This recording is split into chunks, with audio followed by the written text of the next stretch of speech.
For being at the Rosenthal Festival 2025. We are now starting our first panel discussion. Today's panel topic for this hour is social justice in media. This thought-provoking panel discussion will explore the role of media in advancing social justice, highlighting the power of film, television, and digital storytelling in shaping public awareness and driving change. Your moderator is Arshia Hasnain, and she will pick it up from here. Arshia. Round of applause for Arshia. Assalamu alaikum. Good afternoon, everyone. We're here for the panel discussion on social justice in media. My name is Arshia Hasnain. I'll be moderating this discussion. I'm from Chicago, and this is my second year being here, so super excited to be here with all of you. A little background on myself. I enjoy watching films. That's why I'm here. And my background, I run a domestic violence service agency in Chicago, so know a little bit about social justice and how to bring about equality with the women and survivors that we serve. And I also have been a part of the Chicago South Asian Film Festival for the past 15 years and have been doing moderating panel discussions, Q&A sessions. So this is wonderful to be here with all of you. So the role of media in advancing social justice, highlighting the power of films and storytelling and shaping public awareness and bringing about change is what we are here to discuss.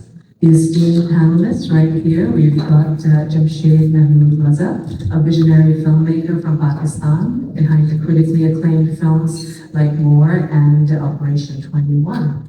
We also have Kamal over here, a multi-talented actor, writer, producer, singer from LA, and he's showcasing his film Almost Home here at the Rosenthal Festival. To his right, we've got Saman Ansari, a seasoned actor with a career spanning TV, film, and live hosting. And right at the end, we've got John Rosenthal, a Democratic member of the Texas House of Representatives, and the issues that matter most to him are bringing about reform in the criminal justice system, gun safety reform, and being competitive in the school environment. So thank you, all of you guys, for being here. A round of applause for all of our panelists, and a big round of applause for all of you guys, because you're the ones that make all of this happen. So let's get started.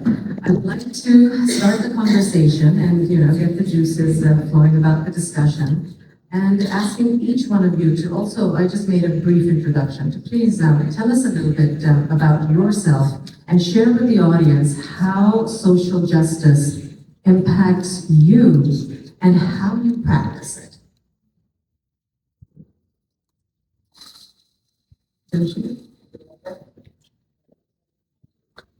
Okay, I'm a filmmaker from Pakistan. I graduated from America, Los Angeles film school in Pasadena called Rosenthal College of Design, and I consider myself a thoroughbred Pakistani.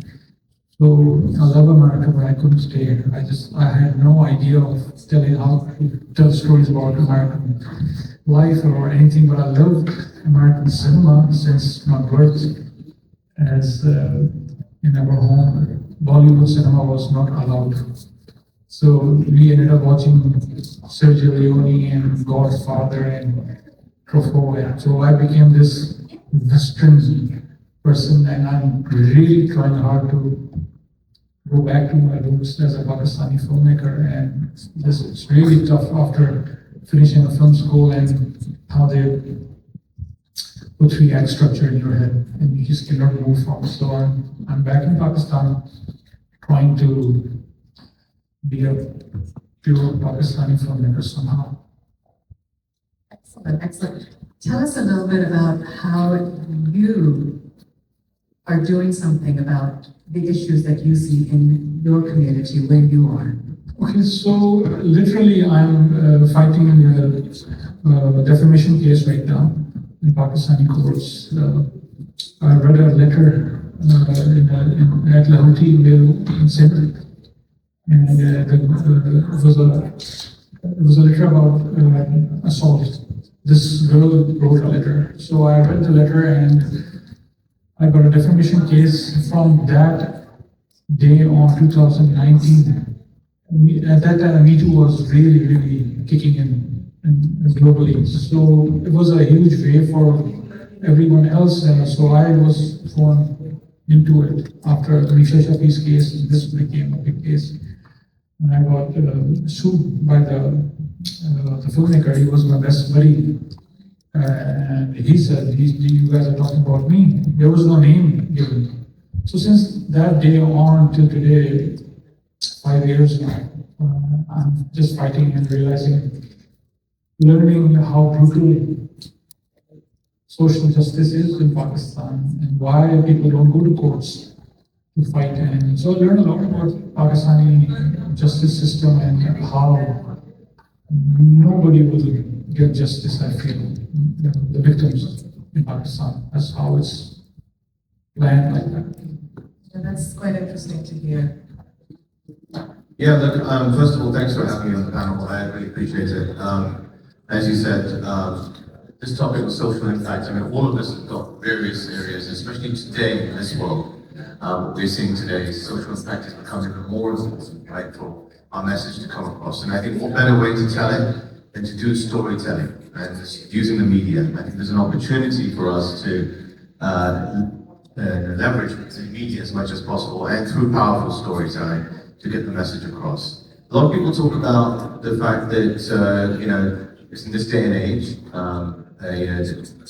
we have so many different stories, especially the climate we've got at the moment. My film happens to be about, has a social impact producer as well in it, and it is a social impact film. It's called Almost Home, which you will see on Sunday afternoon. It's a lovely festival. And it's really, you know, the question to me really becomes about what are we doing about it, apart from obviously the storytelling aspect of it, what action can we take as well?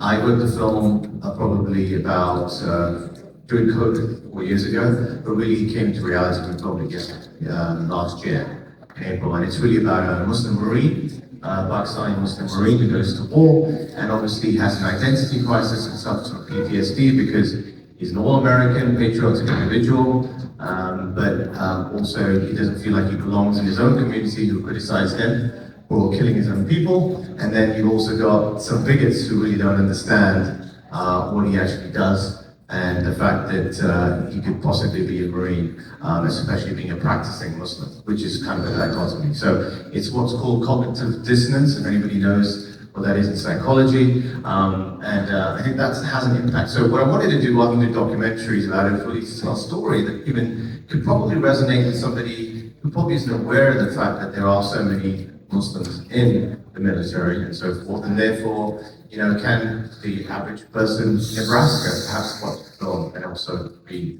enlightened by something like this? So I interviewed a lot of Marines and Marines who were all military people who were also in, who were Muslims as well. So anyway, it's I hope you get to watch it. It's a family story as well, so my kids in it too. so they're actors too. But anyway, that's the lovely piece of it. I think it's really about, hopefully it plants a seed for others to go ahead and do other stuff about it. Exactly, and it's good to open up that dialogue, right? And especially something that you're very passionate about, and the whole family's in it. So definitely, guys, go and watch it on tomorrow, right? It's going to be playing. Perfect. Saman. I have been in media in Pakistan since the mid-90s, and I took a bit of a break in the early 2000s when I decided that, okay, I am living in the US and my passion for media is so Pakistani. How can I make the people who were born and brought up here, Desi especially, understand my language? I speak differently. My upbringing is different. They don't understand. There's this gap going on. So I took a bit of a break. Then about 11 years ago, I was discovered as an actor. I had never acted before that, maybe once or twice in college. And once I was discovered, I was so fortunate that the first script I got, I had a wonderful director. Nobody taught me how to do anything, but I kind of took to it like fish to water, duck to water. I don't even know the saying. Whatever swims in water and survives. After that, I started getting a lot of scripts that came my way, and I was fortunate enough to have the ability to pick and choose stories that made sense. At that point, I still haven't realized the impact that will have on the viewers. Because in the Pakistani community in Pakistan and overseas, they say if it's in the television dramas and if it's in the films, it must be okay. And if they're feeding us the same storyline again and again and again, it must be acceptable. So the toxic male, the toxic mother-in-law, the toxic sister-in-law, these were all things that I did not agree with, so I refused to do those stories. I took up stories about sexual abuse within the family, something that was very, very new for television, something that people raised an eyebrow about. Now, that doesn't happen in our community. I did a drama about that. And so many women reached out to me, girls talking about their brothers' friends and their uncles, and the doors just kept opening up. I recently did a storyline about a mother-in-law who became a friend to the daughter. She became the most loved mother-in-law in the history of Pakistani dramas. Right now, I am featured in a drama that's currently on air, which is talking about generational trauma. It's a story across 3 generations, something that hasn't been talked about before. How grandparents may not be able to understand why their children and then their grandchildren are all speaking different languages, what trauma actually is. And it is being seen by a lot of you, and some of you have actually come up to me and said, thank you, because this is going to make an impact. So this whole storyline was just to let you know, I made a choice of picking up topics and stories that can impact the audiences, that can then impact the community. Excellent. Very nice, very nice. Thank you. Thank you so much. Jami. She was so amazing, I don't think I need to speak.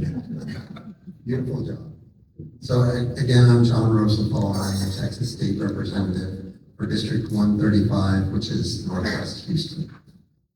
I'm a career mechanical engineer. Most of my 30 years in industry is in and around the oil field. So when it comes to politics, I'm definitely a fish out of water. It's strange to me. I became politically active in 2017. So as an activist and getting into political activities and never having run for office before, by the end of that year, I decided I would run for office. And I defeated a 24-year incumbent in Northwest Harris County.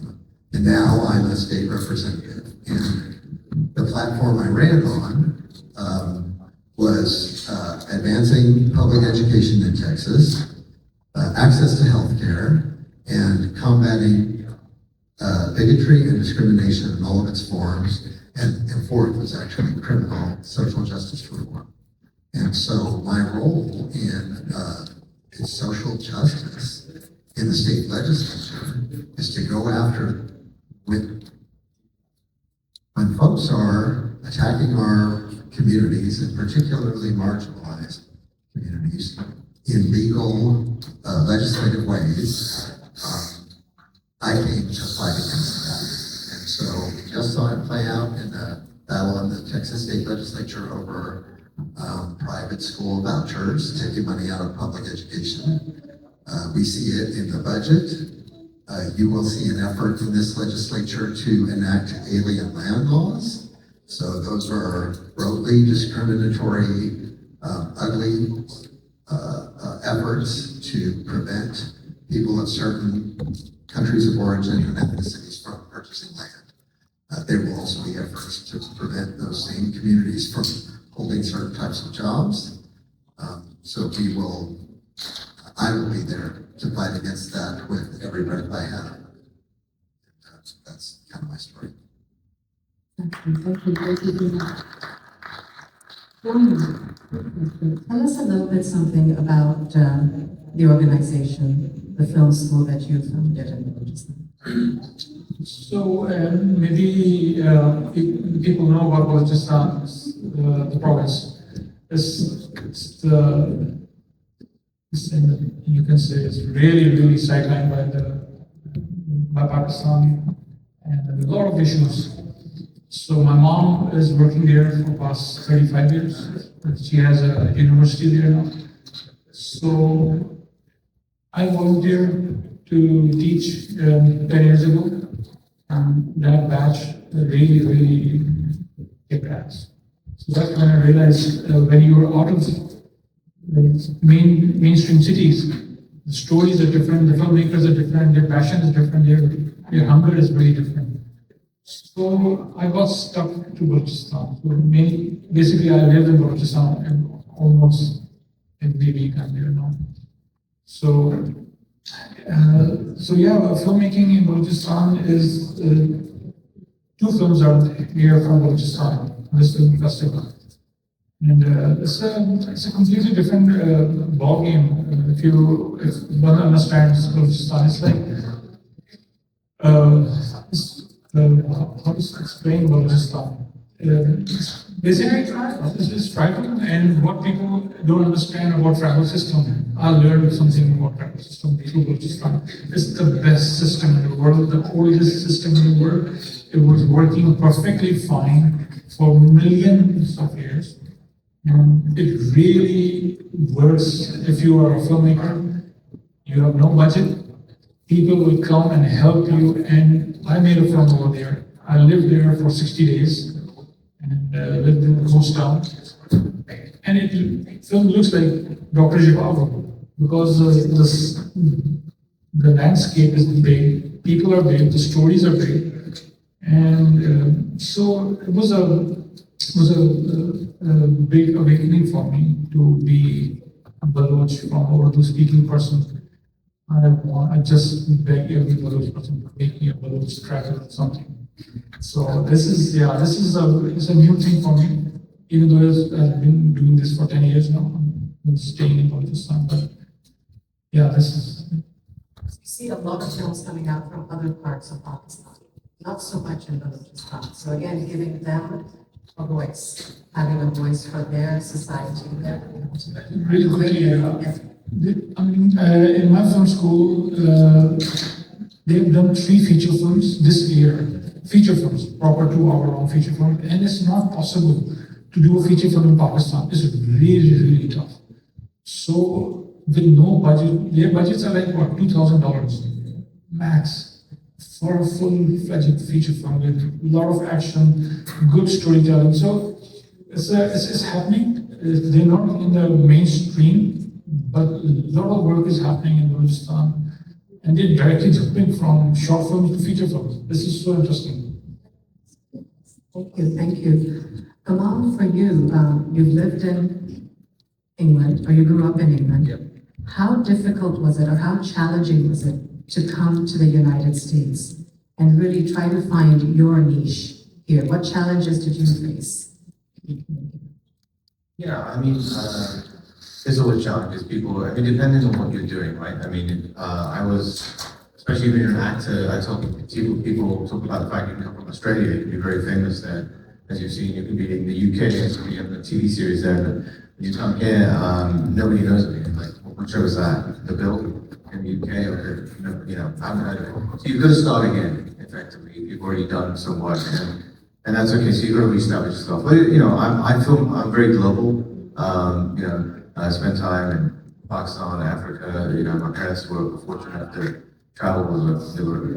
They traveled many different countries in the Middle East. So you had to reestablish yourself and kind of make yourself present. There are things like just understanding how businesses run. I always tell people who are, if you're a filmmaker or you're an actor, a creative artist, you've got to look at it as a business as well. You can be the most talented person in the world, but you've also got to be out there and network. You know, they say that the network is your net worth. I think there's a truth to that. So it's not about me, it's about the team you build as well. I always like to have people in my team when I'm making a film who are much smarter than me, much more creative than me, much more experienced than me. And I think that's the way I sort of managed to do it, is to learn from others. When I got here, I had to take classes again, for example, and learn how things are done. Just a basic thing in the UK, if you get a callback, it's called a recall, right? Recall to me means that you recall your email or you did something, So, it's like, what does that mean? It's a callback. So things like that, and then you have to get to know the casting directors. You have to get to know who's making films, who's investing in films. It's a different topic completely, but these are sort of things. So always challenging when you move countries, but I think we are a global village. So I don't really feel as much as any film will have an impact in Balochistan or in it could be South Africa, wherever it is. I think as long as it's a story that's local, that's human, right? Keep it relevant anyway. Saman, for you, what challenges as a woman, we're talking about social justice, what challenges have you faced? In Pakistan? Okay, so explicitly, every man, whether younger or older, senior or junior, has tried to sleep with me. And I am not the only one who goes through things like this. Any female is going to vouch that they will try, and they will make you uncomfortable, and there will be misogyny. And you will need to decide when, where, and how you draw the line. You can either be very loud and say no, or you can say, I do not appreciate this. This is not what I'm here for. So the choice has to be made. Some people choose not to make that choice. Some people are happier that way. They would want to, get better roles through the casting couch, and I will not raise an eyebrow on anybody's decisions. But for me, this was shocking. I had people half my age come up to me and say, you don't need to be cast as a mother in every drama or every film. Like, I'm perfectly happy being a mother, and no thank you, because there are so many things I could teach you, young man. And what about here in the US? So I have yet to experience that, because I am now going to seriously start looking into acting as a profession here in the US. I have not worked here as an actor before. Even though I've been here since the 90s, but I have not acted here. I have constantly gone back to Pakistan to pursuing my passion for film and television and theatre. This is the year where I started, so please wish me all the best. Absolutely, Thank you. Questions from the audience? Do you guys have anything to ask our panelists?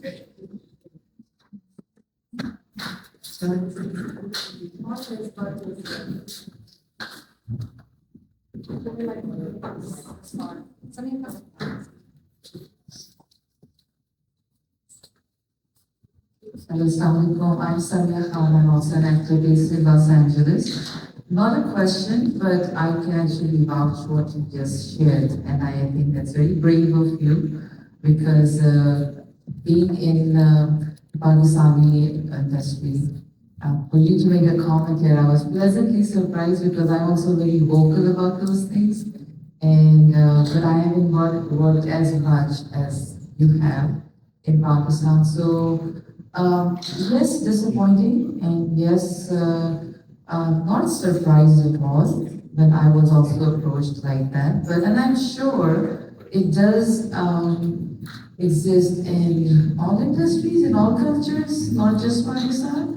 But when it comes from your own, it has a different vibe and it hits a little, differently. So that has also kept me away from Pakistani industry, unfortunately, because like you, I'm also a very passionate actor and I would love to take my craft back home in my own small capacity to, share. But that one element was very, very, that was just the factor that I'd rather not work there.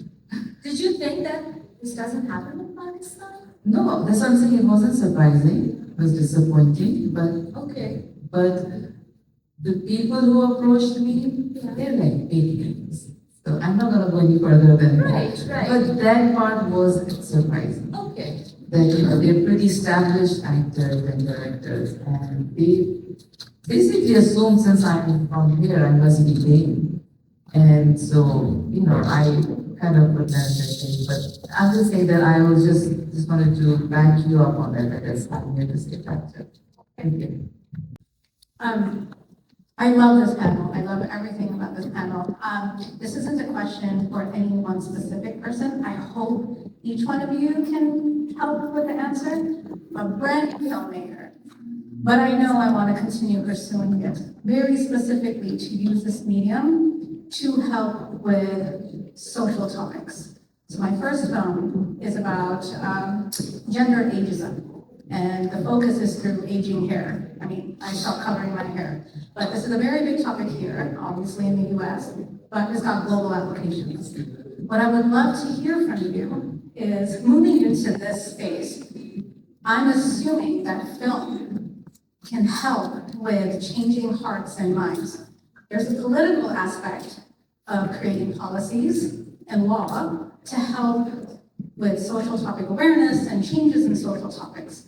But how can we help in parallel with filmmaking, with storytelling? Because part of politics is there's a law and the governing body, but to really make change, you need to change hearts and minds of the people. And so, any tips, anything for a brand new filmmaker on how I can do that? So I want for all of them to weigh in on the film part, but I want to talk about the politics of this and how important your storytelling is for all of us, not just in community, but to inform the folks who walk into the legislature. Because when we're having conversations there, whether they're in public, on the microphones, when we're debating policy, or in private, behind closed doors, or in hallways, whisper conversations, always comes up how they perceive the world through media and how they perceive the world through whatever information sources they get. And so your very real voices and lived experience storytelling is vital to folks who walk into politics who have no idea about your culture or your people or your stories. And so it's so important for you to bring that forward to inform community, and that will filter to politics, especially if you elect the right people who will speak for you. Let me say something, if I can help in this. In Pakistan, everything is politics, no matter what. Even if it's your water motor not working, it must be some Muslim. So for me, it's making a film is brutal enough to collect money. It's not an industry. Everyone is out there doing their own thing, like what she was saying. What she was saying, Saman, that because it's not an industry, everyone is doing their own thing. So when I did my film, More, it was about Balochistan, and it was about two things: corruption in Balochistan and corruption through army. If people know Exact company, they were selling fake degrees in Pakistan for jobs in university. So we picked that up also, and it's all connected through U.S. embassies. A lot of deep shit up there, and we got the guy from inside. And I'm just trying to connect the politics somehow. And US Embassy wanted to see the film, and they can't come to cinemas. Very interestingly, they couldn't go to cinemas in Karachi. They were not allowed. So they said, come here, exactly. So they said, bring your film in. So while watching, they saw the American embassy thing, how the guy got the visa through, and how this whole fake degrees work. So he asked me, what is this? They asked me. The Balochistan desk. It was a Balochistan desk. They couldn't go to Balochistan either. So I said, this is pretty authentic, and we got the insight from your US Embassy guy also. And they were like, what? Yeah, it's because exact people were paying the embassy guys to get the visa done. And they just couldn't understand how. They said, give me the name. Well, no, that's not my issue. Then the news broke out in New York Times, I think, or Washington Post about the exact after 3 months before my film was released. So, anyways, my point is doing film is brutal enough. After doing more and picking up these topics in Pakistan, I was branded as an art filmmaker. Never fund his films. And because in Pakistan, we are very Bollywoodized. We have to show some kind of woman dancing, okay? You have to do certain things to have a film going. And like what you were saying about the looks of an actress, I cannot even explain how my pitching worked. I was doing a film about 92 World Cup. And this is a big drama company, the biggest. And there was a woman sitting there, and all she wanted to talk about was who the woman will be. This is like 11 men playing cricket. And I said, wait, listen, it's about the last two matches of cricket, World Cup. This is it. And she said, okay, but who will be the wardrobe designer? And I just left. And it's very interesting how Pakistan works, how it all revolves. I'm trying to connect everything, what she was saying, and how it connects to womanhood in every way, and you don't get to get anything out of it, the woman. So it's very interesting that very quickly, 8 years ago, 10 years ago, we thought the revival happened in Pakistan, cinema revival after war. So everybody jumped. And what they did was they started putting item numbers in the film. They started doing the masala songs. And I kept saying, this will destroy the industry. If you cannot put something outside the story just to make money. And what we're seeing now, right now, after Mollajet came after 7 years of finishing it. So Mollajet and VAR, you have nothing in the middle to run the cinemas, right? And there was a time they were showing cricket matches in TV dramas in cinemas. So a lot of things are connected to what you guys were saying, and all the main actors. Yes, I have names also. I don't want more cases on me, but too many issues. I don't want to talk about issues here. I just trying to connect the politics. Is very difficult to make film in Pakistan, and if you want to pick politics, you will have army to deal with, because they will say that yeah, the politicians are the bad people, and army is good, and then you have ISPR from that. You have nothing in that. So in Pakistan, there's a lot of convoluted, complex issues. Maybe Kamal and you can. I've got a question back to you. So you were saying, but you made the film, right? So then you've already kind of taken the first step towards getting the word out there, right? So we talk about gender ageism, right? For females and males, or just females? Well, I mean, ageism affects everybody, right? Okay. Men and women, but it's different aspects, right? From the hair perspective, you guys are not worried about the color of your hair, you're worried about keeping it. Whereas for women, sorry. It's actually not But with the focus on females, I think you can speak to about that. Yeah, you recommended a shampoo earlier, but the thing is, I'm asking that question because, look, you've already made the film, and I made a film about a topic that nobody really wants to talk about, Islamophobia, you know, PTSD. It's kind of a depressing, serious topic, but the story needs to be told. The same way, and I think that you have to look at it from the business angle as well. A lot of things that you're driven by, hair specifically, right? So do you go ahead and find models who are very sexy, who've got great hair? Maybe that's one way to do it. You've probably done all this research, so just, I'm just trying to say, you've got to look from the business angle, what are people buying, what products and so forth. So that may be, and also social media, which I'm not very good at, but social media is one way to go viral. We're talking about these topics that Jami's talking about, how revolutions happen. Maybe those are the ways that you actually jump on those and you kind of get, an opportunity to go, something does go viral because you've got people who are name people. Bend It Like Beckham was a great story. Who knew that at that time we're going to have a girl playing soccer, right? And then you're going to have a gay person back then, a guy. I remember people who auditioned for that role, but I'm not going to play a gay person right now, my parents will kill me. It's things like that, and a female playing soccer. But it revolutionized it. The film played, people loved it, it had the Bollywood thing to it, so there's ways to go about it. I don't have all the answers, but this is something that I'm also struggling with, so thanks for bringing it up.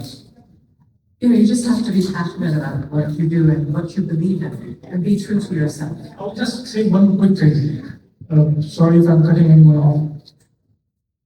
I just don't think about too many angles. You just made a film, just do yourself. There are too many issues already out there. It's very, very difficult to think about everything and then make a film. If you will never get the 100% feel of the film, of the story, because then you are always thinking of a lot of other things. I mean, it has to be done right. I mean, so. Exactly. Well, no, thank you so much for that question. I'm just going to add one thing. I think that's a very good point. I remember when I was making my film, and I'm sure others will share with this. Basically, the best tip I got was make your film, put it on the universe. The rest will happen. You can't control what people will do. If you're passionate about it, to your point, that's all that matters.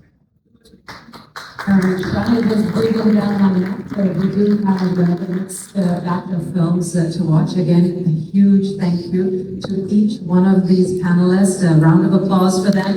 They're going to be here.